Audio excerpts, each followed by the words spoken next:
everyone, Miss Carrie here from Miss Carrie's Creations. Today I have a Christmas Cricut project for you. I'm going to show you how to use iron-on vinyl and infusible ink to decorate some wooden ornaments you might have in your stash or have found at the craft store. Let's go ahead and head into Cricut Design Space and get started with the project. All right, we are going to start out with a fresh canvas in Cricut Design Space. And we are going to go over here to the left side to upload. Now I have already uploaded all 4 ornament designs that I need. If you do not know how to download or upload images into Cricut Design Space, I do have a video showing you how to do that. And I'll put a link to that right there above in the upper right hand corner, or you can go down into the description and go ahead and click on that video link. All right, so I am just going to grab all 4 of these ornament images and I'm going to add them to my canvas. All right, so they always come in a jumble onto your canvas. Go ahead and click over here onto the canvas, just a little blank spot, and then you can drag these items out of the way.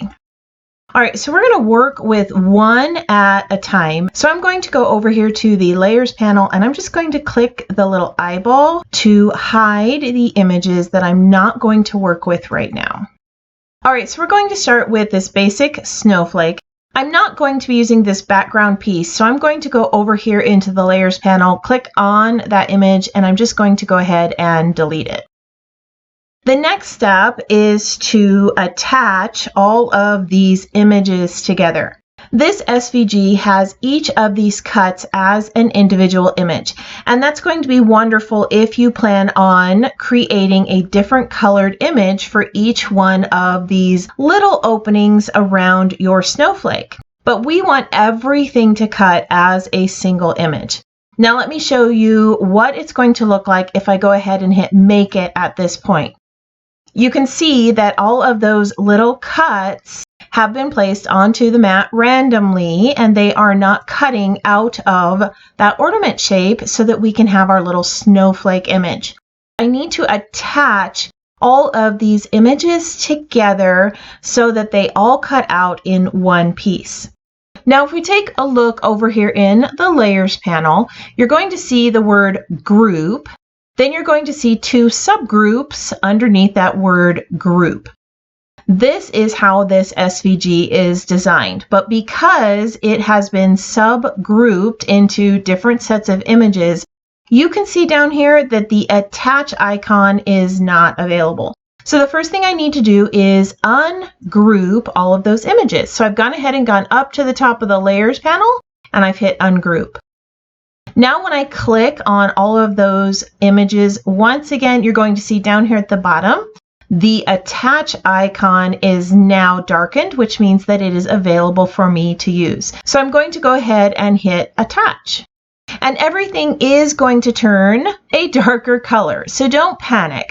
When you attach images, the material color is all going to turn the same color.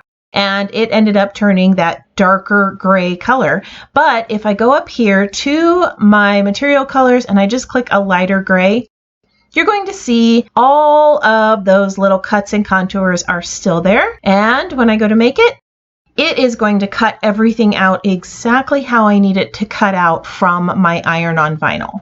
Now this image has been designed to come into the canvas the exact size that we needed. So I don't need to do anything else at this point. I'm going to go ahead and leave it as is, and I'm going to hide it from my canvas and bring in another one of those ornaments. All right, here is that fun little striped teardrop ornament that we have. For this one, I plan on using iron-on vinyl once again, but I'm also going to create a cardstock backing on it because I want to create kind of a candy cane look. So I am going to need both of these images for my project. So again, let's go ahead and take a look over at the layers panel. You're going to see 2 subgroups once again. You're going to see that large background cut with the little hole that has been cut out for our ribbon for our ornament. Then we're going to see another subgroup, which is all of the stripes. And then we're going to see the little hole cut out again and the ornament shape that those stripes are supposed to go upon.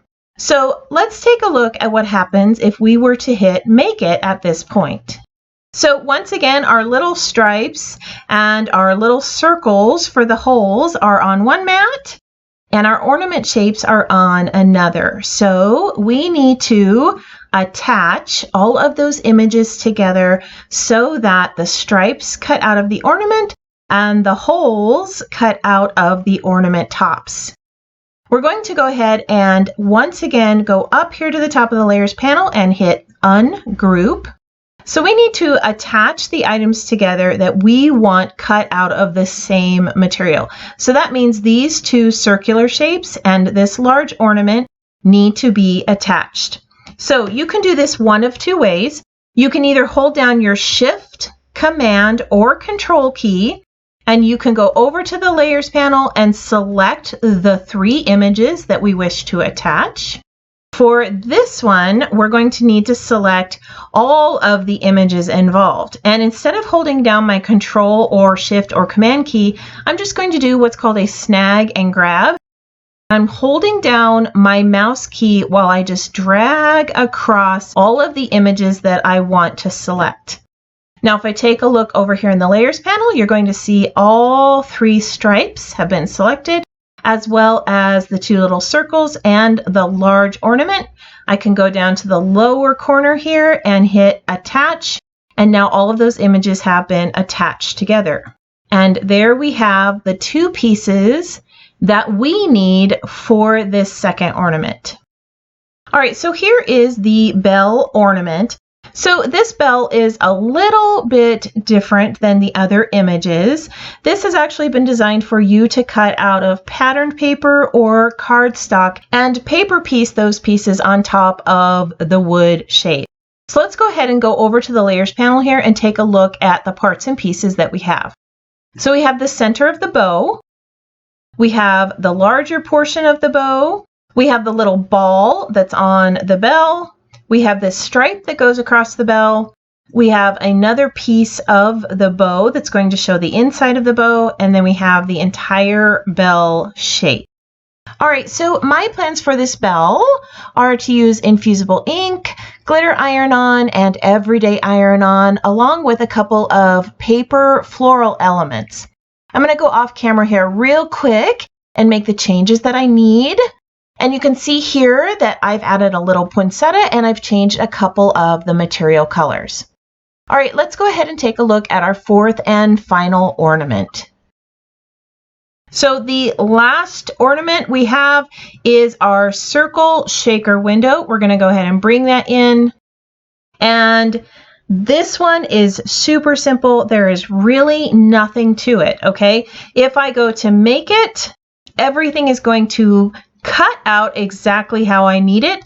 I don't need to worry about any attaching. All I need to do is come up with a design for the inside. And I'm going to go ahead and do that real quick, and then we will come back and start cutting out all of our images. I have all of my images designed and ready to go. I've changed all of the material colors to match the materials that I plan on cutting them out with. And we are going to go ahead and hit Make It.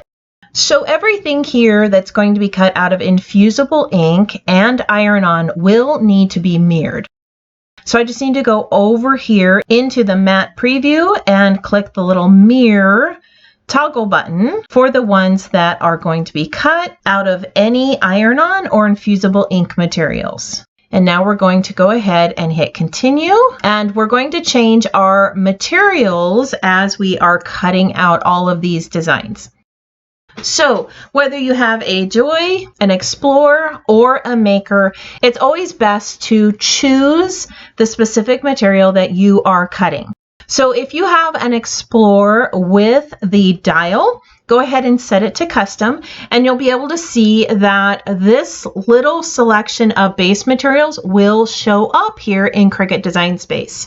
So once you have chosen your base material, we're going to go ahead and place those materials onto the mat, and we're going to cut them out with our machine. Now, if you're not sure how to set base materials or how to choose base materials, I'm going to be doing a 5-minute Cricut class this week that goes into a little bit more depth as to how the set base material works here in Cricut Design Space. All right, let's take a quick look at how we're going to be placing these materials onto our mat, and then we're going to assemble our ornaments. So here I have a standard grip mat, and I'm going to be using some glitter IronOn. Now, if you take a look at this glitter IronOn, there is a shiny side and a matte side. This shiny side is the carrier sheet, and it is going to need to go face down on the mat. So we want shiny side down. Now I'm just going to go ahead and place this in the upper left-hand corner of my mat. And I'm going to use my brayer to help me make sure everything's nice and smoothed down, that there aren't any wrinkles. And then I'm going to take this over to my maker machine and cut it out. Infusible ink looks a little bit different. This is a paper-like material with a backing sheet. Now you want to be careful that you don't touch this sublimation material too much. The oils on your fingers can affect that ink. Now I have already cut this down to size so that it's a little bit easier to work with. I'm going to place it with the ink side facing up, and then I'm going to use my brayer to just make sure that all of the wrinkles out and everything is nice and secure on that standard grip mat. All right, here is everything that we are going to need to create the bell ornament. This is what the wooden ornament looks like. You can see there are little etchings into the wood that show you the placement for all of your pieces that we have cut out. Now here I have all of the heat materials and the paper cutouts ready to go. We're going to start by weeding all of the IronOn materials and infusible ink. Now, if you're new to the weeding process, you're going to see here that I am using a Cricut weeding tool to help me pull off the excess material from that backing sheet. Remember, we put this material with the shiny side down, and that was the backing sheet or the carrier sheet that is holding all of these IronOn cuts. This is also why we had to mirror our images. Your machine did what is called a kiss cut. It only cut through the vinyl, not the backing sheet. We want everything to stay on that carrier sheet. It's going to come in really handy for placement when we go to put everything on that ornament. Now, the infusible ink is going to weed a little bit differently. This is a paper-like material, and as you are pulling the excess off of that carrier sheet, you're going to hear kind of an odd cracking noise, and that is normal. Don't worry about it. Just go ahead and pull off that excess material, and we'll get ready to put everything on the ornament. I'm going to go off camera and finish weeding all of the other elements for these ornaments, and then I'm going to show you how to apply infusible ink onto the wood. Through my own research and craft experimentation, I have learned that 385 degrees Fahrenheit for 85 seconds is the perfect setting to apply infusible ink onto wood. Normally, you would refer to the Cricut Heat Guide for application, but there is not one for infusible ink on wood. I also have my work area ready to go. I have a silicone mat to protect my work surface, an easy press mat, and a piece of butcher paper. And I'm going to explain why this is important here in a minute. Before we apply the infusible ink onto this wood shape, I'm going to go ahead and trim off some of that excess carrier sheet. This is going to make it a lot easier to secure the infusible ink onto the wood using some heat-resistant tape. The heat-resistant tape I'm using is a Cricut brand heat-resistant tape, but there are a couple of others out there that you could use. Now, I'm using this tape to hold the infusible ink in place so that it doesn't shift during the heat process. Now that the infusible ink has been secured onto the ornament, We're going to place it down onto that piece of butcher paper, place another piece of butcher paper over the top, and start the heating process. During the heating process, the infusible ink will turn into a gas. So you want some of that butcher paper below and above your project to prevent any of the residue from getting on your Easy Press or your Easy Press mat. All right, now that the heat process is complete, we are just going to let this cool. I'm not going to move it, I'm not going to touch it, and I'm not going to remove any of that infusible ink transfer sheet. While it cools, I can work on some of the other ornaments that I have over here on the side. So the next material I'm going to be using is glitter IronOn, and I've headed on over to the Heat Guide website to figure out what temperature setting I need to set my Easy Press at. This website comes in really handy. All you need to do is choose which Easy Press you are using. Mine is the Easy Press 2. Then you're going to choose your heat transfer material. We're going to be using glitter IronOn. Then I'm going to choose my base material, which is wood, and I'm going to be using an Easy Press mat, so I'm going to go ahead and toggle that little button and hit apply. It's going to tell me the temperature setting that I need to set it at and for how many seconds that it needs to be heated. It's also going to give me a couple of prep instructions and application instructions. So I'm going to be putting some white glitter IronOn onto this little teardrop ornament. I am going to make sure that this glitter IronOn is secured in place with some heat transfer tape. Now, according to the Cricut Heat Guide, I need to heat this at 300 degrees Fahrenheit for 40 seconds. Once it's finished, I'm just going to let it cool before I peel off the backing sheet. I'm going to use the same heat settings and methods to apply the glitter IronOn onto the circular frame and onto the wooden snowflake. So at this point, our infusible ink sheet has cooled. We can go ahead and remove that from the wooden bell. Now, this is my favorite part, and I often get really impatient trying to get that heat-resistant tape off of my project. But once that heat-resistant tape has been removed, you are going to see the magic that happened. Isn't this just absolutely beautiful? It looks like we painted that checkered pattern onto the wood, and it just looks so stinking cute on this ornament. Now, you could leave this as is. It is perfect, and I would probably put it on the tree just like this. But we did cut some other pieces of vinyl for this project. So we are going to quickly speed up the video, and I'm going to walk you through each of these different items. Now, the nice thing about this project is that the heat setting for everyday IronOn and glitter IronOn is the same. So I'm able to put down that larger piece of the bow and the green glitter strip at the same time and heat them both for 40 seconds at 300 degrees. Once they've cooled, I can peel off the carrier sheet and add the other layers.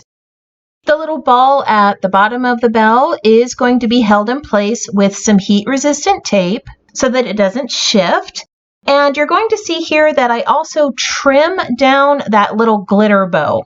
Sometimes glitter IronOn has a little bit of residue on the backing sheet, and it was kind of hard for me to see through that residue and be able to line it up correctly. So I did trim it back just a little bit before I heat both of those elements.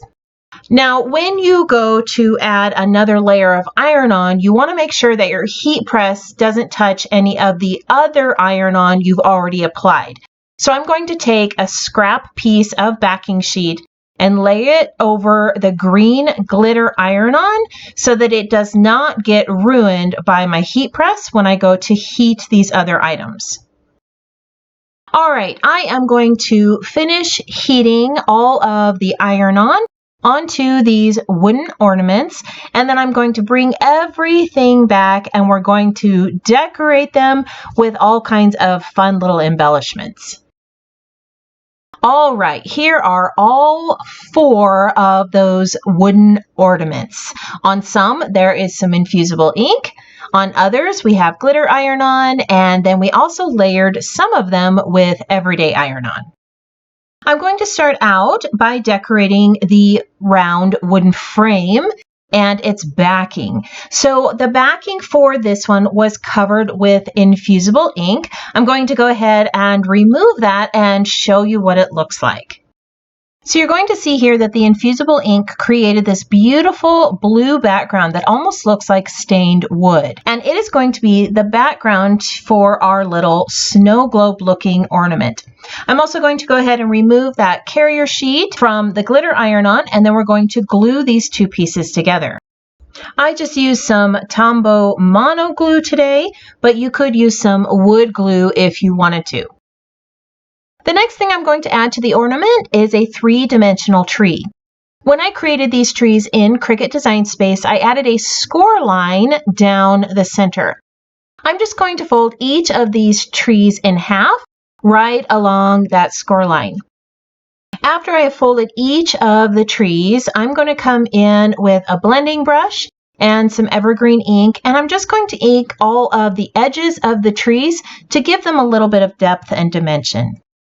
To create my 3-dimensional tree, I'm going to apply liquid adhesive onto 1/2 of a tree die cut, and then I'm going to adhere that onto another half of another tree die cut. I'm going to repeat this process with the third tree, making sure that I only apply adhesive to 1/2 of the tree, and then once all of them are glued together, we have this cute 3-dimensional tree image. I am wanting this ornament to look a lot like a snow globe. So I'm going to first glue down a couple of little snowflake sequins into that blue background before I adhere the tree onto the front. Now, gluing all 3 of these little tree pieces together does give us a nice flat backside. So all we have to do is add a little bit of adhesive and put that tree in place. All right, let's go ahead and take a look at this up close. We have that beautiful blue washed background with the glitter iron-on frame and that adorable 3-dimensional tree. Don't you just love how it sparkles? All right, let's go ahead and move on to that teardrop ornament. The background for this one has been cut out of cardstock, which I have dry embossed with some polka dots. We did add some glitter iron-on to the front, so I'm going to go ahead and peel off that carrier sheet. Now you can see I was struggling a little bit here because I forgot that I used the heat-resistant tape to hold this in place. But once I removed that tape, the carrier sheet came right off. Once again, I'm just going to use some Tombow glue to glue these 2 layers together. And once we have that red backing, you're going to be able to see that beautiful texture come through, and it's going to look almost like a little candy cane. To decorate this ornament, I've created a gray striped bow that I put together using some die cut images, and then I also have some Cricut cut greenery. I'm going to be using some art glitter glue to glue the pine boughs in place because I'm going to be adhering them onto glitter vinyl, and I found that art glitter glue works best for this application. Once both of the pine boughs are glued in place, then I'm going to adhere that adorable little bow at the top of the ornament. In the center of the bow, I'm going to be adding a gem. Most gems are adhesive backed, but I have discovered that with home decor pieces, you really want to make sure that those gems are glued in place. So I've just added a little bit of glue in the center of the bow, added this nice little red gem, and we have this beautiful teardrop ornament. Doesn't it give off kind of a vintage vibe? I love how it turned out. All right, let's go ahead and move on to the third ornament, which was that wooden snowflake. On this one, I used some blue glitter iron-on. I'm going to go ahead and remove that carrier sheet, and then we're going to add just a few little embellishments in the center. This one's just going to have a few very basic decorations. I'm going to add a white acrylic button in the center, and then I'm going to place a wooden heart over the top. All right, our third ornament is complete. Let's go ahead and move on to that fun bell we created. I'm going to go ahead and remove the carrier sheet from the top of the bow and from that little ball. And then we're just going to decorate it with a simple poinsettia flower. I cut this flower out using some images on my Cricut, and then I layered it all together using some foam tape. If you would like to learn how to build a poinsettia just like this, I do have a tutorial here and on my YouTube channel that gives you a few tips and tricks and shows you how to build a three-dimensional flower. All right, let's go ahead and take a look at all 4 ornaments we created today. I love how all of these ornaments turned out. This blue glitter snowflake ornament is super simple. I did add a little bit of ribbon and some twine at the top to create a nice decorative bow. The little snow globe ornament just looks super cute with that 3-dimensional tree and all of those sparkly snowflakes. And the red gingham bow gives it a little bit of a country touch. The third ornament we created today was this teardrop ornament. And like I said, I think it has a little bit of a vintage feel to it with that deep red stripe and that beautiful gray bow. Now this last ornament is my favorite. That infusible ink makes it look like I painted that checkered background, but of course I didn't, and all of it pairs so well with that big, beautiful poinsettia. All 3 of these ornaments are decorated a little bit differently at the top. Some of them have bows, and the one in the center has wooden beads. I really like the way the wooden beads look, but of course you can decorate these ornaments any way that you like to match your own personal Christmas decor. I want to thank you for joining me today for another Cricut tutorial. I hope that today's project inspired you to dust off that Cricut machine and use a few of those iron-on materials you have in your stash. If you would like to learn more about using your Cricut, you can go ahead and click on that playlist above. While you're at it, please hit the subscribe button and the notification icon so that you are notified when I add another video to this channel. I hope that you have a wonderful week, and I can't wait to see what you create.